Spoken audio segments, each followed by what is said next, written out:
یہ ہمارے صوفی بھائی ہیں، جو بھی داڑھی لمبا رکھتا ہے نا صوفی ہوتا ہے۔ میرا نام ممتاز معاویہ ہے۔ السلام علیکم، بات کریں بھائی۔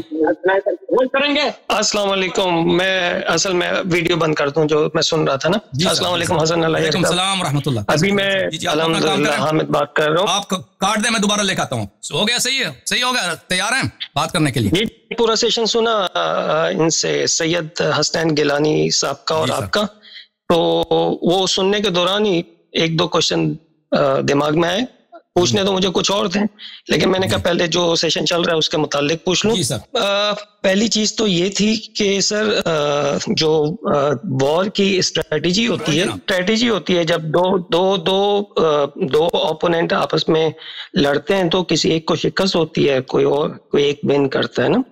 تو وار اسٹریٹجی کے اندر میرے دماغ میں جو کوشچن آئے ہیں ابھی آپ کی پوری گفتگو سننے کے بعد، وہ یہ آیا تھا کہ اللہ کے نبی صلی اللہ علیہ وسلم نے پہلے کس کو بھیجا تھا؟ حضرت عمر کو بھیجا تھا یا حضرت ابو بکر کو؟ مجھے سیکوینس نہیں پتا اور آپ کے ڈسکشن سے بھی پتہ نہیں چلی۔ دوسری چیز یہ تھی کہ آپ کی جو بات تھی وہ جو ہے بیعت جو ہے مومنین سے کی گئی، تو وہ ڈسکشن میں یہی کنٹینیوس ڈسکس ہو رہا تھا کہ مومنین اور غیر مومنین، اللہ تعالیٰ نے تو ڈیفائن کر دیا مومنین سے بیعت لی گئی ہے۔ تو یہاں پہ ایک تھوڑا سا کوشچن آیا کہ اللہ کے نبی صلی اللہ علیہ وسلم کو نہیں معلوم تھا کہ جس بندے کو وہ پہلے بھیج رہے ہیں وہ مومن ہی نہیں ہے اور اس کو جو ہے وہ ہم پہلے لڑنے کے لیے بھیج رہے ہیں۔ ایک تو یہ تھا۔ دوسری چیز یہ تھی کہ یہ لوگ جو ہے فرار اور شکست کھا کے واپس اپنی ٹیم میں واپس آنا، دو میرے لحاظ سے دو ڈیفرنٹ چیزیں، صحیح ہے نا؟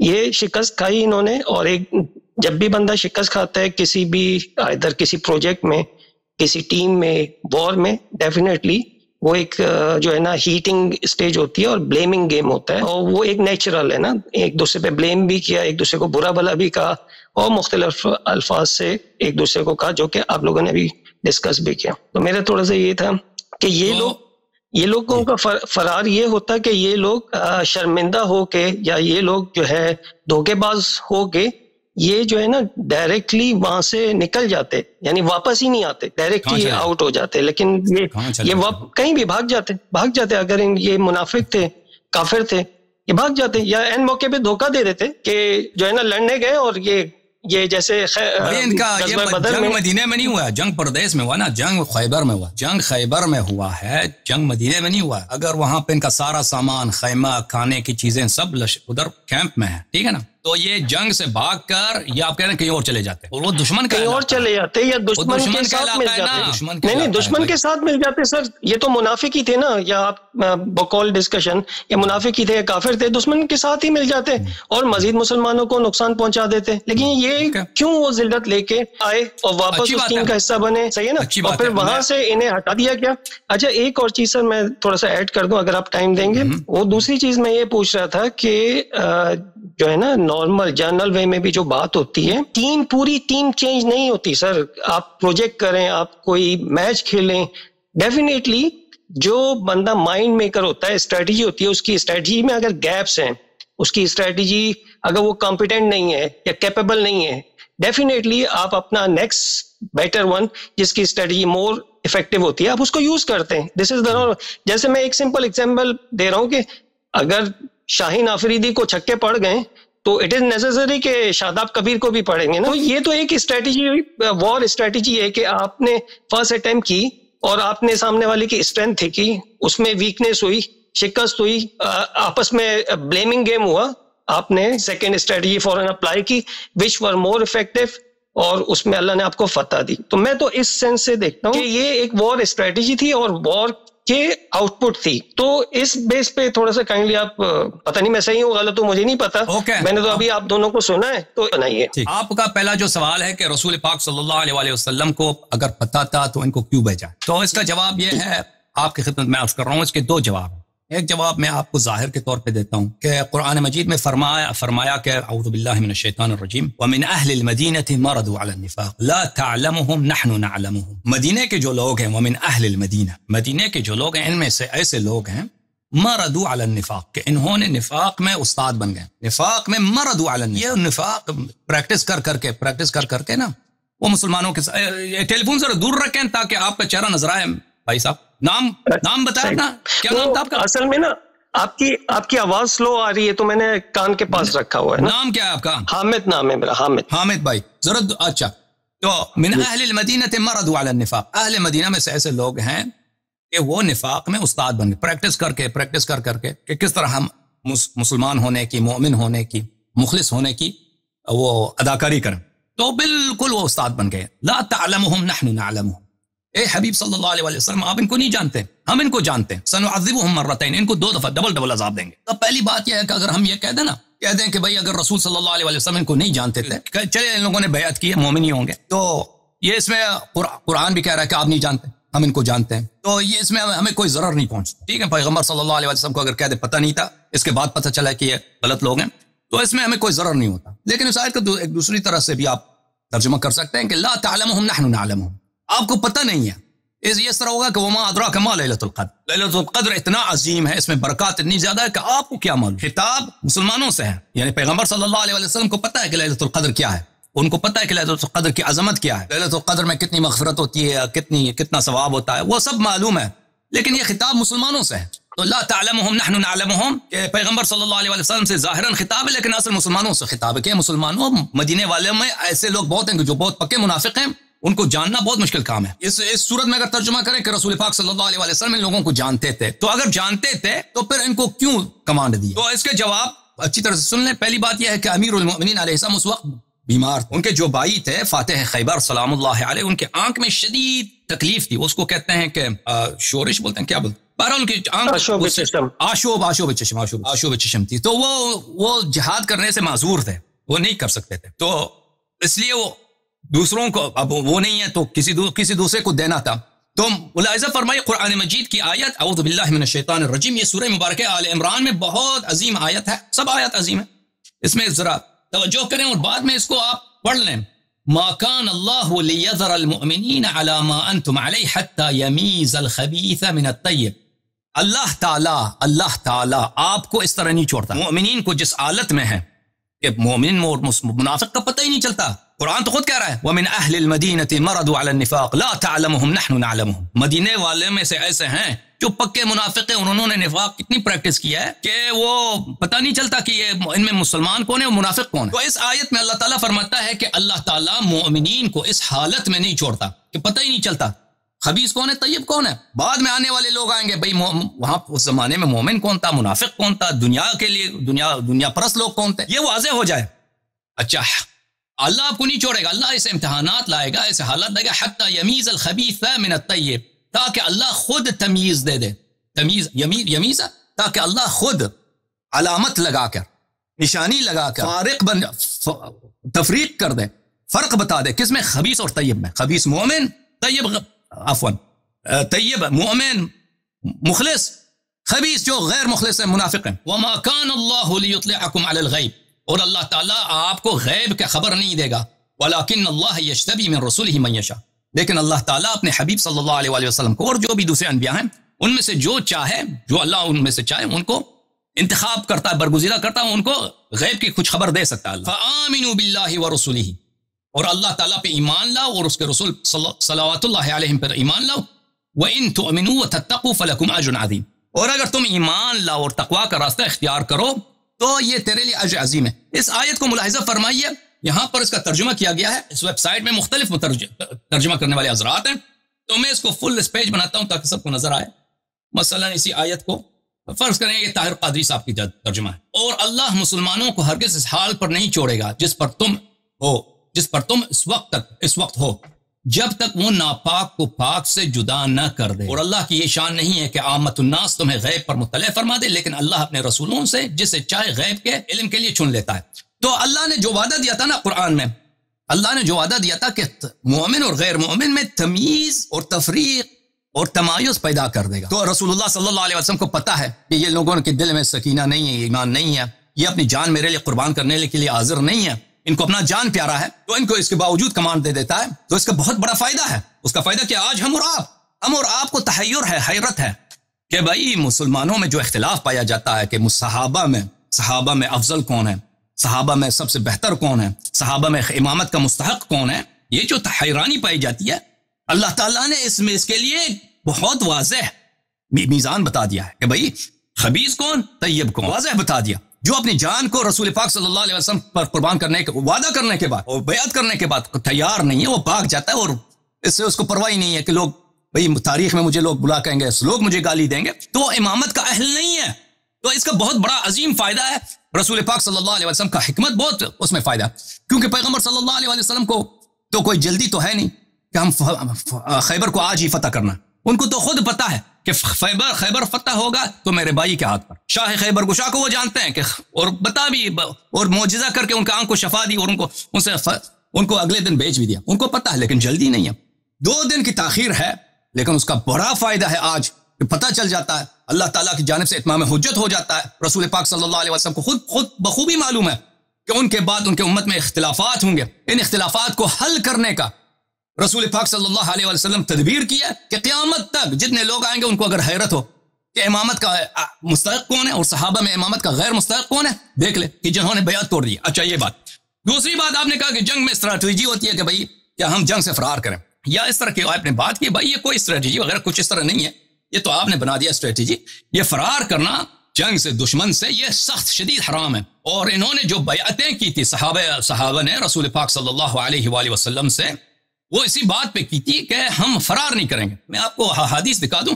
یہ کتاب صحیح البخاری، یہاں پہ ملاحظہ فرمائیے صفحہ نمبر 527 میں، یہ صفحہ نمبر 527 کتاب الجہاد والسیر صفحہ نمبر 527. یہاں پہ باب البیعت فی الحرب ان لا یفروا، جنگ میں بیعت کہ وہ فرار نہ کریں. وقال بعضهم علی الموت، اور دوسروں نے کہا کہ موت پہ بیعت ہے. اور یعنی بعض صحابہ نے کہا کہ عدم فرار پہ بیعت کی ہم نے، اور بعض صحابہ نے کہا کہ جان دیں گے، مر جائیں گے، فرار نہیں کریں گے. اس پہ بیعت کی تھی ہم لوگوں نے. اس میں دو احادیث لے کے آتے ہیں اور وہ اس کو پڑھنے کی ضرورت نہیں ہے مجھے، لیکن عرض یہ ہے کہ اگر آپ جائیں میرے تقریر اسی موضوع پر کہ بیعت رضوان ابو بکر عمر نے توڑ دی اگلے دن، 20 دن کے بعد انہوں نے توڑی ہے، تو اس میں نے اس کی بہت شرح کی ہے اس روایات کی. لیکن کوئی بات نہیں، حدیث پڑھتے ہیں. عبداللہ بن زید نے کہا لما كان زمان الحر اتاه آت، عبداللہ بن زید کہتے ہیں زمان جنگ حر جب ہو رہا تھا ایک شخص اس کے پاس آیا، قال ان ابن حنظلہ يبايع الناس على الموت. ابن حنظلہ جو ہے حنظلہ غسیل الملائکہ، ایک صحابی تھا جو جنگ بدر میں شہید ہوا تھا. وہ جنابت کی حالت میں شہید ہوا تھا. وہ اس نے شادی کی تھی، جنابت اس کی، وہ جنوب تھا، جنگ میں شرکت کیا ہے، پھر اگلے دن شہید ہو گیا. تو رسول اللہ صلی اللہ علیہ وسلم نے فرمایا کہ اللہ ملائکہ نے اس کو غسل دیا، شہادت کے بعد ملائکہ نے اس کو غسل دیا. تو مشہور ہو گیا غسیل الملائکہ، حنظلہ غسیل. اس کا بیٹا جو تھا حرہ کے واقعے میں جن صحابہ نے مہاجرین انصار نے یزید کے خلاف بغاوت کی تھی، اس میں ان کا لیڈر تھا حنظلہ کا جو بیٹا تھا. تو عبداللہ بن زید سے کسی نے کہا کہ حنظلہ کے بیٹے لوگوں سے حرہ کے جنگ میں بیعت لے رہا ہے. کس بات پہ بیعت لے رہا ہے؟ اس بات پہ بیعت لے رہا ہے کہ موت پر، کہ ہم مریں گے، جان قربان نہیں دیں گے. اس نے کہا لا ابایع علی ھذا احدا بعد رسول اللہ صلی اللہ علیہ وسلم. تو عبداللہ بن زید جو صحابی تھے اس نے کہا کہ میں یہ بیعت نہیں کروں گا، یہ بیعت میں نے پیغمبر صلی اللہ علیہ وسلم سے کیا، کسی اور سے نہیں کروں گا. تو پتہ چلا کہ وہ بیعت کس بات پہ تھا؟ موت پہ تھا. اگلی حدیث یہ ہے، یا ابا مسلم علی ای شیء کنتم تبایعون یومئذ. شجرہ کی جو بیعت ہے، یہ شجرہ کی بیعت کی بات ہے. شجرہ کی جو بیعت تھی، آپ کس موضوع پہ، کس بات پہ بیعت کر رہے تھے؟ بھلے کہا علی الموت. سلمہ نے فرمایا جو ایک صحابی ہیں کہ ہم موت پہ بیعت کر رہے تھے، کہ ہم جان جائے گی، مر جائیں گے، فرار نہیں کریں گے. بھائی تو اس بات پہ ہم لوگوں نے بیعت کی تھی. آپ کہتے ہیں یہ اسٹریٹجی تھی. بھائی کوئی اسٹریٹجی کچھ بھی نہیں تھا. یہ قرآن کی آیت ہے کہ بیعت نہیں توڑنا، جو بیعت توڑے گا وہ جہنمی ہو جائے گا، جو دشمن سے بھاگے وہ جہنمی ہے. اور ان لوگوں نے بیعت کیا تھا پیغمبر صلی اللہ علیہ وسلم سے، اور اسی بیعت کے فوراً بعد جو جنگ ہوا ہے اسی میں سے بھاگ گئے ہیں. تو اس میں کوئی کسی قسم کی جو آپ وہ پیش کر رہے ہیں نا، جو صفائی پیش کر رہے ہیں، وہ کوئی بھی صفائی مقبول نہیں ہے. جی جناب مزید بولیں. نہیں، میں نے صفائی نہیں پیش کی، جسٹ میں نے کلیریفیکیشن اپنی چاہی تھی. صحیح، بیکاز میں نے ابھی آپ لوگوں کو سنا تو دماغ میں کوشچن آیا تو میں نے کہا کلیئر کر لیا. باقی جو ہے ایک اور چیز تھی کہ دیکھیں آپ اور میں یا ہم اس وقت میں جو بات کر رہے ہیں، ہمیں اس ڈسکشن سے یہ ظاہر ہو رہا ہے کہ بھئی یہ جو ہے بیعت توڑی ہے اور یہ لوگ جو ہے وہ مسلمانوں کے ساتھ نہیں تھے، یا they were not deserving کسی بھی چیز کے لیے. تو لیکن جب ہم اس خیبر کی وار کے بعد کے باقی واقعات دیکھتے ہیں تو اس میں پھر مسلمان ان کو کہیں نہ کہیں لیڈنگ رول دے دیتے ہیں، یا اللہ کے نبی صلی اللہ علیہ وسلم کہیں نہ کہیں ایک لیڈنگ رول دے دیتے ہیں، اور پھر وہ تو اس کے بعد تو بہت سارے دوسرے بھی واقعات ہیں نا. تو میں یہ سمجھنا چاہ رہا ہوں کہ ایک چیز اگر مجھے چلیں اللہ نے ہائٹ کی ہے اور بعد میں ایک واقعہ ہوا اس میں بالکل اوپنلی سامنے بھی آ گئی، اس کے بعد ایز اے سینسیبل مجھے تو ان لوگوں کو وائڈ کرنا چاہیے کہ وہ زیادہ آگے نہ بڑھیں اور آہستہ آہستہ ان کو آؤٹ کر دینا چاہیے. ایون میں ان کو قتل بھی نہیں کرنا چاہ رہا، یا ان کی اصلاح ہوگی، دو میں سے دو چیزیں ہو سکتی ہیں. تو کائنڈلی اس پہ تھوڑا سا آپ بتائیں گے. پہلی بات یہ ہے عزیزوں کہ یہ کہتے ہیں کہ بعد میں ان کو لیڈنگ رول ملے، بعد میں یہ لوگ پیچھے بنے. تو آپ کی خدمت میں عرض ہے سورہ مبارکہ توبہ میں یہ آیات ملاحظہ فرمائیے عزیزوں. قرآن مجید فرقان حمید یہاں پر آپ کو لے کے چلتے ہیں سورہ مبارکہ توبہ. اعوذ باللہ من الشیطان الرجیم، آیت نمبر 25 اور 26. اعوذ باللہ من الشیطان الرجیم. لقد نصرکم اللہ فی مواطن کثیرہ، اللہ تعالیٰ نے اے مسلمانوں تمہیں مختلف مقامات پہ اللہ نے تمہیں نصرت کیا. ویوم حنین، اور جنگ حنین کے دوران. جنگ حنین کب ہوا ہے؟ جنگ حنین فتح مکہ کے بعد ہوا ہے. فتح مکہ پہلے ہوا ہے، اس کے بعد یعنی بالکل نبی کریم صلی اللہ علیہ وسلم کے آیات کے اواخر میں. اذ اعجبتکم کثرتکم، جب تم لوگوں خوش ہو گئے تھے کہ ہماری تعداد زیادہ ہے. فلم تغن عنکم شیئا، اور تمہاری کثرت نے، کافر کم تھے مسلمانوں کی تعداد زیادہ تھی، تو تمہاری کثرت نے تمہیں کوئی نفع نہیں پہنچائی. وضاقت علیکم الارض بما رحبت، زمین جو اتنا وسیع ہے تمہارے لیے تنگ ہو گیا تھا. مسلمان جنگ میں ضاقت علیکم الارض بما رحبت، زمین جو اتنا وسیع ہے، رحبت یعنی زمین جو بہت وسیع ہے، یہ تنگ ہو گیا تھا. کیوں تنگ ہو گیا تھا زمین؟ بھائی زمین بھی تنگ ہو سکتا ہے. ہاں. ثم ولیتم مدبرین، اور تم نے پشت کیا تھا، دشمنوں کی طرف پشت کر کے بھاگنا شروع کیا تھا. وہ زمین کیوں تنگ ہو گیا تھا بھائی؟ کیونکہ ان کو بھاگنے کی جگہ نہیں مل رہی. صحابہ کرام کو بھاگنے کی جگہ نہیں مل رہی تھی، بھاگ گئے تھے. اچھا یہ آیت ہے. اچھا ملاحظہ فرمائیے، یہ کتاب ہے بخاری، اس کے کئی روایات ہیں. میں آپ کو ایک ہی روایت دکھا دیتا ہوں، ایک دو روایت دکھا دیتا ہوں. آپ کہتے ہیں بعد میں یہ نہیں کیے انہوں نے، بعد میں دیکھیے پھر بعد میں. ملاحظہ فرمائیے، یہ کتاب ہے بخاری، چاپ دار احیاء تراث العربی، چھپی ہے سن 2001 میں. ملاحظہ فرمائیے، کتاب المغازی، باب کون سا ہے بھائی؟ باب ہے باب فی قولہ تعالی، اللہ تعالیٰ کی آیت سورہ توبہ میں. ویوم حنین کے جنگ میں، اذ اعجبتکم کثرتکم، جب آپ خوش ہو گئے تھے. اعجبہ یعنی خوش ہو جانا، خوش ہو گئے تھے کس بات سے؟ کہ ہم تعداد زیادہ ہے ہماری، ہم لشکر بہت بڑا ہے فتح مکہ کے بعد. فلم تغن عنکم شیئا، اور تمہاری کثرت نے تمہیں کوئی نفع نہیں پہنچائی. وضاقت علیکم الارض بما رحبت، اور زمین تم پہ تنگ ہو گیا تھا. ثم ولیتم مدبرین، تم اس وقت بھاگ گئے تھے. اچھا اس کے بعد جو آیت ہے وہ میں کامل پڑھوں گا. اچھا آپ کی خدمت میں یہ روایت پڑھنے کے بعد اس میں اگلے صفحے میں صفحہ نمبر 760 میں حدیث نمبر 4322، آپ بعد میں دیکھ لینا دوستو کہ یہ حدیث میں نے صحیح ترجمہ کیا ہے غلط ترجمہ کیا. ابو قتادہ فرماتے ہیں، لما کان یوم حنین، جب جنگ حنین کا دن تھا، یوم حنین جب جنگ حنین ہو رہا تھا. نظرت الى رجل مسلمین، میں نے دیکھا ایک مسلمانوں میں سے ایک آدمی ہے، یقاتل رجلا من المشرکین، وہ لڑ رہا ہے ایک مشرک کے ساتھ. وآخر من المشرکین یختلہ من ورائہ لیقتلہ، اور ایک دوسرا مشرک ہے پیچھے سے، وہ پیچھے سے دوسرا مشرک آ رہا ہے تاکہ وہ خیانت کر کے اس کو قتل کر دے پیچھے سے آ کے. فاسرعت الى الذي يقتله فرفع يده ليضربني واضرب يده فقطعتها، میں وہ شخص جو ایک مسلمان کو قتل کرنے کے پیچھے سے آ کے قتل کرنے کے فکر میں تھا، میں اس کے طرف گیا تو اس نے بھی تلوار اٹھایا، میں نے بھی تلوار اٹھایا، تو میں نے اس کے ہاتھ پہ تلوار مارا، اس کا ہاتھ جو ہے اس کا کٹ گیا، اس شخص کا ہاتھ کٹ گیا. تو اخذني فضمني ضما شديدا حتى تخوفت، اس نے اس کا ہاتھ کٹا ہوا تھا، کٹے ہوئے ہاتھ کے باوجود اس نے مجھے ایسا پکڑا، مجھے سے کشتی لڑی ہے اس نے، اور مجھے دبایا ہے خوب، اور مجھے اتنا سخت دبایا ہے کہ مجھے ڈر لگا. میں نے کہا تو اس نے یہ تو مجھے یہ جان سے مار رہا. اچھا تخوفت، میں تو بڑا اس پہ پریشان ہو گیا. ثم ترك فتحلل ودفعته ثم قتلته، پھر اس نے مجھے چھوڑ دیا اور وہ جو ہے کمزور پڑ گیا اور میں نے اس کو دھکیل دیا پیچھے اور میں نے اس کو قتل کیا. وانهزم المسلمون، بات یہ ہے مسلمانوں کو شکست ہو گئی. وانهزمت معهم، اور میں ان کے ساتھ، میں بھی مسلمانوں کے ساتھ پیچھے ہٹ گیا، ہم بھاگ گئے. فاذا بعمر بن الخطاب في الناس، میں نے دیکھا کہ وہی میں مسلمانوں کے ساتھ میں فرار ہو رہا ہوں. میں نے دیکھا کہ عمر بن الخطاب بھی انہی لوگوں میں ہے. عمر بن الخطاب بھی فراریوں میں ہیں, بھاگ رہے ہیں. فقلت له ما شأن الناس, میں نے عمر سے کہا کہ کیا ہو رہا ہے, مسلمان سے بھاگ رہے ہیں. قال امر اللہ, ثم قال امر اللہ, اس نے کہا کہ یہ بس تقدیر کی بات, قسمت کی بات ہے, بس قسمت نے جو لکھا, ٹھیک ہے نا. اچھا, یہ واضح ہے کہ عمر بن الخطاب ان لوگوں میں سے تھے جنگ حنین میں, وہاں پر نکل گئے تھے لوگوں کے ساتھ. اچھا, جو آج دوسری آیت ہے سکینے والی آیت, وہ میں آپ کو پڑھ کے سنا دوں. آیت ہم نے یہ آپ کو پڑھ کے سنا ہے, اعوذ باللہ, لقد نصرکم اللہ ببدر ثم ولیتم مدبرین, اے مسلمانوں تم نے دشمن کی طرف پشت کیا اور بھاگ گئے. ثم انزل اللہ سکینتہ علی رسولہ وعلی المؤمنین وانزل جنودا لم تروها, اللہ تعالیٰ نے نازل کیا, پھر اللہ تعالیٰ نے نازل کیا اپنی سکینہ رسول صلی اللہ علیہ وآلہ وسلم پر اور مؤمنین پر. وانزل جنودا لم تروها, اور ایسے لشکر ملائکہ غیبی لشکر نازل کیے اللہ نے جس کو تم مسلمانوں نے نہیں دیکھا. وعذب الذین کفروا, اور اللہ نے کافروں کو عذاب کیا. وذلک جزاء الکافرین, اور یہ کافرین کا جزا یہ ہے, کافرین کا جو پنشمنٹ ہے وہ یہی ہے. تو آپ جو کہہ رہے ہیں نا کہ پہلے انہوں نے یہ نہیں کیا ان لوگوں نے, پھر بعد میں یہ سدھر گئے تھے, یہ بعد میں بھی سدھر نہیں گئے تھے, بعد میں مزید میرا کوشچن یہ تھا کہ خیبر کے موقع پہ جو ہے نا ایوری تھنگ واز ویزیبل نا, کہ کون مومن ہے کون مومن نہیں ہے.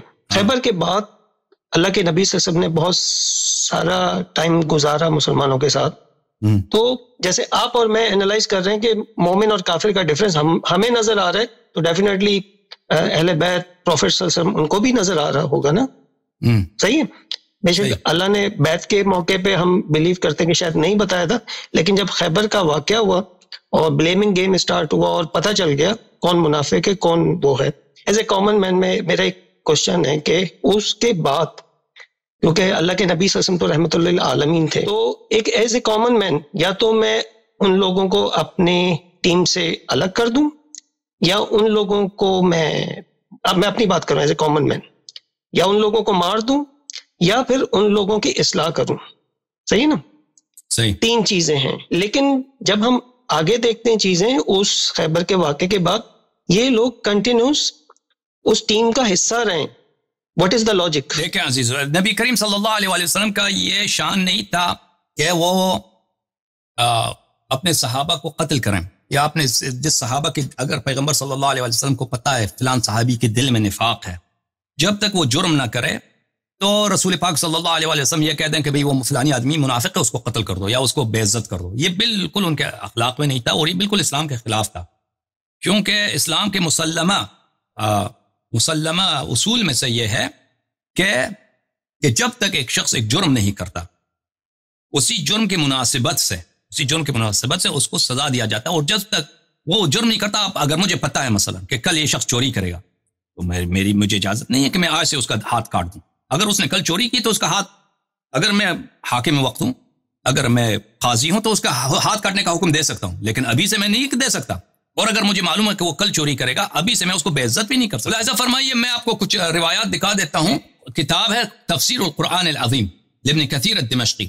ابن کثیر بہت معروف مشہور محدث بھی ہیں, مفسر بھی ہیں, مؤرخ بھی ہیں, البدایہ والنہایہ وغیرہ کتب ان کی ہے. یہ جز نمبر 8 ہے, چھاپ دار الطیبہ. یہاں پہ ملاحظہ فرمائیے, سورہ منافقین کی تفسیر میں یہ روایت نقل کرتے ہیں ان عبداللہ ابن ابی جس نے, یہ آیت اسی کی شان میں ہے, بہت سارے سورہ منافقین اسی کی شان میں. هم الذين يقولون لا تنفقوا على من عند رسول الله صلى الله عليه وآله حتى ينفضوا لئن رجعنا إلى المدينة ليخرجن العز منها الأذل. یعنی بہت سخت آیات ہیں قرآن مجید میں. اس شخص نے برے الفاظ سے کہتے رسول پاک صلی اللہ علیہ وسلم کے متعلق. عبداللہ ابن ابی پیغمبر صلی اللہ علیہ وسلم کے پاس آیا, یعنی اس شخص کا بیٹا, اس منافق کا بیٹا, وہ مخلص تھا. عبداللہ ابن ابی مخلص تھا, اس کا باپ جو تھا ابی ابن ابی سلول, وہ منافقین, وہ اپنے قبیلے کا بھی سردار تھا اور تھا بھی منافق. وہ آیا, اچھا اس نے کیا کہا؟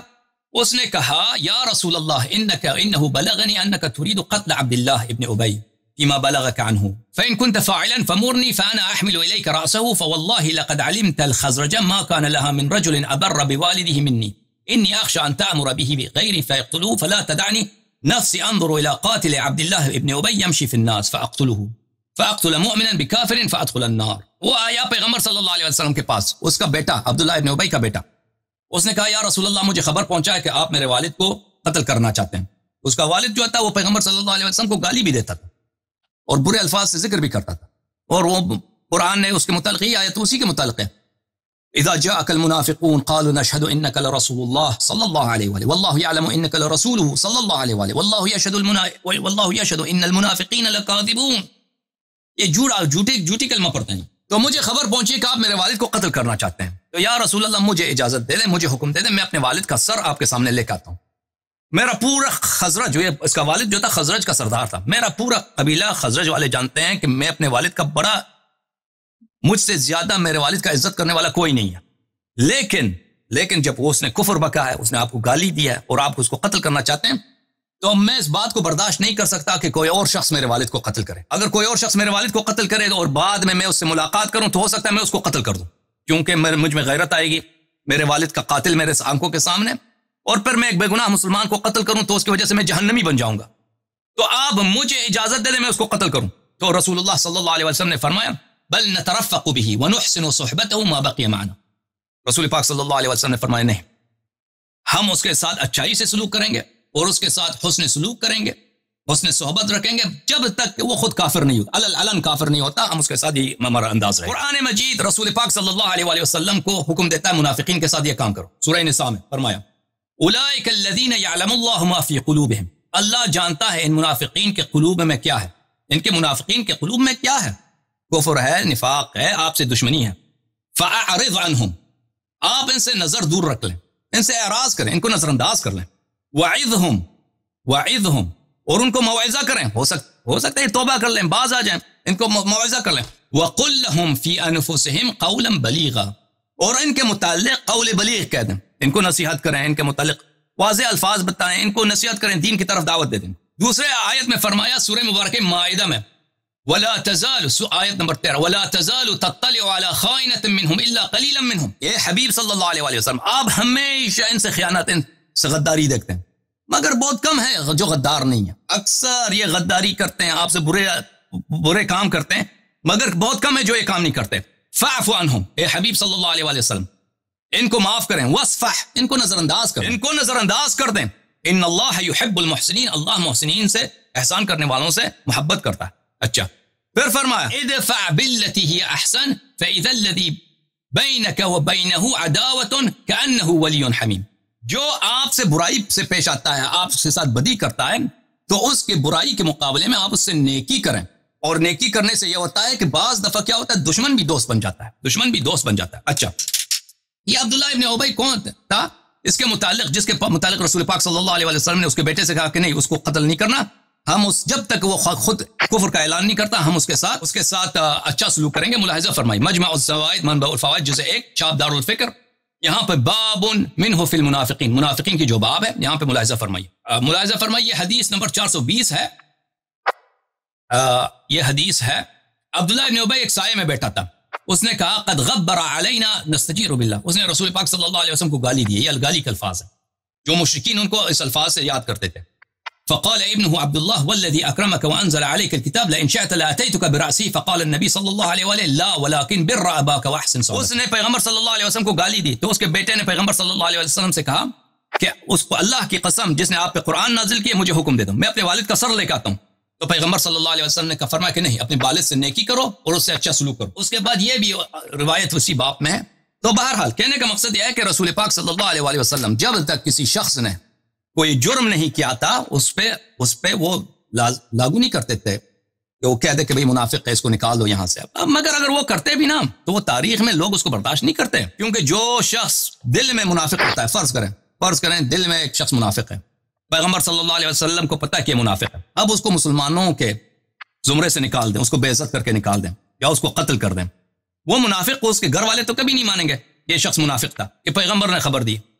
وہ تو کہیں گے مجھے اگر مجھے نکال دیا مدینے سے تو میں تو کہیں میں تو بے گناہ تھا. لوگوں دیکھو میں نے کوئی گناہ تو نہیں کی, میں نماز پڑھتا تھا, میں روزے رکھتا تھا, میں مسجد میں آتا تھا, انہوں نے مجھے نکال دیا. اگر یہ ایسا بات ہوتی نا تو یہ تاریخ والے, دنیا والے, عرب والے رسول اللہ صلی اللہ علیہ وسلم کو مذمت کرتے کہ انہوں نے اپنے بہت سارے صحابہ کو انہوں نے قتل کیا, صرف اسی بات پہ کہ مجھے پتا ہے کہ یہ منافق. تو جب تک کوئی شخص واضح طور پر وہ کوئی جرم نہ کرے مثلا وہ خود کہہ دے کہ میں کافر ہوں، یا چوری کر دے، یا کسی کو قتل کر دے، مال چوری کر دے، تو اس وقت تک اس کو مثلا قتل کرنا یا مسلمانوں کے زمرے سے نکالنا، یہ رسول پاک صلی اللہ علیہ وسلم، اس نے بدترین منافق جو عبداللہ ابن ابی جو گالی دیتا تھا، اس کے ساتھ بھی یہ کام نہیں کیا۔ اور مزید حکم بھائی صاحب، یہ بیعت کا توڑنا یہ انف نہیں تھا کیا؟ انف تھا تو یہ کافی ہے نا۔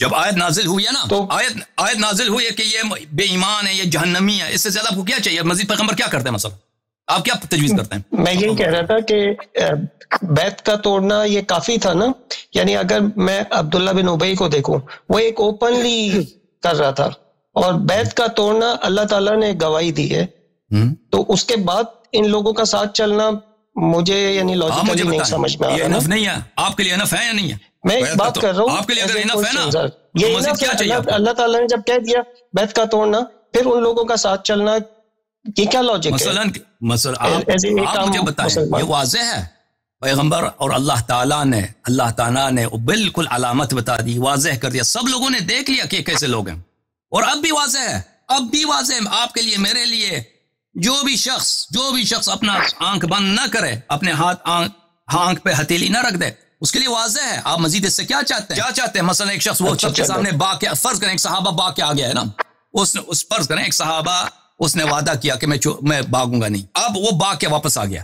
اب اس بھاگنے کے لیے دنیا میں اس میں کوئی حد نہیں ہے، لیکن جو شخص جنگ سے بھاگ جاتا ہے، بعض چیزیں ہیں اس میں دنیا میں اس کے لیے حد ہے، میں چوری کر دوں، اس کا حد ہے کہ ہاتھ کاٹو، میں نستجیر باللہ، اگر کوئی شخص زنا کرتا ہے اس کا حد ہے، اس کے کوڑے مارو، شراب پیتا ہے کوڑے مارو، اگر شادی شدہ زنا کرتا ہے اس کو سنسار کرو، ٹھیک ہے نا۔ یہ اس جنگ سے بھاگنے کے لیے دنیائی کوئی نہیں ہے کہ حد ہو کہ اس کو کوڑے مارو، اس کو پکڑ کے اس کو منہ کالا کر دو، اس طرح کچھ بھی نہیں ہے۔ اگر ہوتا تو پیغمبر صلی اللہ علیہ وسلم ضرور کرتے ہیں، لیکن اسلام میں اس کا نہیں ہے۔ اسلام میں جو جنگ سے بھاگ جاتا ہے اس کی اپنی بے عزتی ہے، سب کے سامنے اس بے عزت ہو گیا بھائی، اس کے بعد وہ جہنمی ہوگا۔ اللہ قیامت کے دن اللہ نے وعدہ دیا کہ ہمیشہ کے لیے جہنم، یہ وعدہ دیا، اور وہ کبھی جنت نہیں جائے گا، یہ اللہ نے وعدہ دے دیا سب۔ اب اس زمانے میں اگر آپ ہوتے نا، صحابہ کے زمانے میں، تو سب پتہ ہے کہ فلان کے کیا کرتوت ہیں، سب کو معلوم ہے۔ مثلا ابھی آپ پاکستان میں رہتے ہیں نا، سب کو معلوم ہے کہ نواز شریف مثلا کیسا آدمی، نیب میں اس کے مقدمہ چلایا، نیب نے کہہ دیا بھائی مقدمے کے بعد کی ہے اس نے چوری کیا پیسے، اب سب کو پتہ ہے۔ اب وہ وہاں سے اٹھ کے چلا گیا، وہ امریکہ وہ لندن چلا گیا۔ اس طرح اگر آپ اس زمانے میں ہوتے، سب کو پتہ ہوتا کہ بھائی ان کے کرتوت کیا، تو مزید کچھ کرنے کی ضرورت نہیں ہے پیغمبر صلی اللہ علیہ وسلم کو۔ ان آیات کے بعد، ان کے سب کے سامنے بیعت کرنے کے بعد پھر علن بھاگ گئے، بڑی بے عزتی کرائی اپنی، اس کے بعد مزید کچھ کرنے کی ضرورت ہی نہیں ہے۔ اوکے میرے بھائی، اب اجازت دیں میں دوسرے سے بات کروں۔ نہیں تھوڑے سے آخری سوال، سب سے اہم سوال جو ہے وہ کریں، بس آخری سوال۔ مجھے 2 سوالوں کا موقع دے دیں kindly. Okay sir please, thank you. 2 سوال بس آخر، بسم اللہ۔ 2 سوال کے 2 تو جسٹ انفارمیشن ہی ہے۔ ایک تو مومن اور مسلم کا ذرا ڈفرنس مجھے بتا دیں، اور ایک چیز یہ کنفرم کر دیے گا کہ ابو غادیہ جو ہے وہ بیعت کے اندر شامل تھے اس بیعت میں؟ جی، جنہوں نے حضرت عمار کا جو ہے وہ، یہ تھوڑا سا کنفرم، اگر نہیں ہے کوئی مسئلہ نہیں۔ اصحاب شجرہ میں کرتا نا، وہ ہمارے نزدیک اصحاب شجرہ جنہوں نے بیعت کی ہے وہ سب جنتی نہیں ہیں، ان میں سے وہ جنتی ہیں جنہوں نے بیعت نہیں توڑا ہے، جنہوں نے بیعت توڑا ہے اصحاب شجرہ میں سے وہ جنتی نہیں ہے۔ ابو غادیہ بھی اس میں سے ہیں یا نہیں بھی میرے ذہن میں نہیں ہے۔ اچھا، یہ پہلا سوال۔ دوسرا سوال، مسلمان اور مومن کا کیا فرق ہے؟ زیادہ نہیں لوں گا میں۔ مسلمان اور مومن میں فرق کیا؟ مسلمان وہ ہے جو لا الہ الا اللہ محمد رسول اللہ پڑھتا ہے صلی اللہ علیہ وسلم، یہ جو بھی کلمہ پڑھے وہ مسلمان ہے، اس پہ اسلام کے احکام جاری ہوں گے، یعنی جو بھی حکم مسلمانوں کا ہے۔ مثلا اگر کوئی مال غنیمت آتا ہے تو امام وقت کے لیے ضروری ہے کہ وہ اس کو بھی اس کا حصہ دے دے، کیونکہ وہ مسلمان ہے۔ اگر مثلا اس کو والد مر جاتا ہے تو اس کو میراث ملے گا، نہیں کہیں گے کہ کافر ہے اس کو میراث نہیں ملتا، ٹھیک ہے نا۔ وہ اگر کسی سے شادی کرنا چاہتا ہے، اگر وہ شخص راضی ہے، عورت راضی ہے، تو اس سے شادی کر سکتی ہے، کیونکہ یہ کلمہ گو ہے۔ یہ سب اسلام سے، کلمہ سے ثابت ہو جاتا ہے، کلمہ پڑھنے سے ثابت ہو جاتا ہے۔ مومن یہ ہے کہ اس کے علاوہ ایک ازیق دائرہ ہے، وقالت الاعراب آمنا قل لم تؤمنوا بل ولما يدخل الايمان في قلوبكم ولكن قولوا اسلمنا۔ بادیہ نشین جو عرب ہیں، اہل بادیہ اعراب کے لوگ، وہ کہتے ہیں مومن ہیں، ان سے کہتے ہیں کہ آپ مومن نہیں ہیں، آپ مسلمان ہیں، ابھی آپ کے دل میں ایمان داخل نہیں۔ تو ایمان کا دائرہ بہت تنگ ہے، اسلام کا دائرہ وسیع ہے۔ ہر مومن مسلمان ہے، ہر مسلمان مومن نہیں ہے. مومن کے لیے شرط ہے جو سب کچھ رسول پاک صلی اللہ علیہ وسلم نے ایمان کے اجزاء لائے ہیں، اس میں سے اہل بیت علیہم الصلوۃ والسلام پر ایمان رکھنا، ان کی امامت کا اقرار کرنا، یہ ایمان کے لیے شرط ہے. اور اس کے علاوہ گناہ نہ کرے. ایمان کے لیے یہ بھی شرط ہے کہ گناہ نہ کرے. جو گناہ کبیرہ، گناہ صغیرہ اگر اصرار نہیں کرتا تو کوئی بات نہیں، اگر گناہ صغیرہ پہ بھی اصرار کرتا ہے تو وہ بھی مومن نہیں. تو مثلا جو شخص شراب پیتا ہے وہ مومن نہیں ہے، جو شخص نماز نہیں پڑھتا وہ مومن نہیں ہے. تو ایمان کے بہت سارے شرائط ہیں. ایمان کا عمل میں بھی شرط ہے اور عقیدے میں بھی شرط ہے. یہ ایمان اور اسلام میں فرق ہے.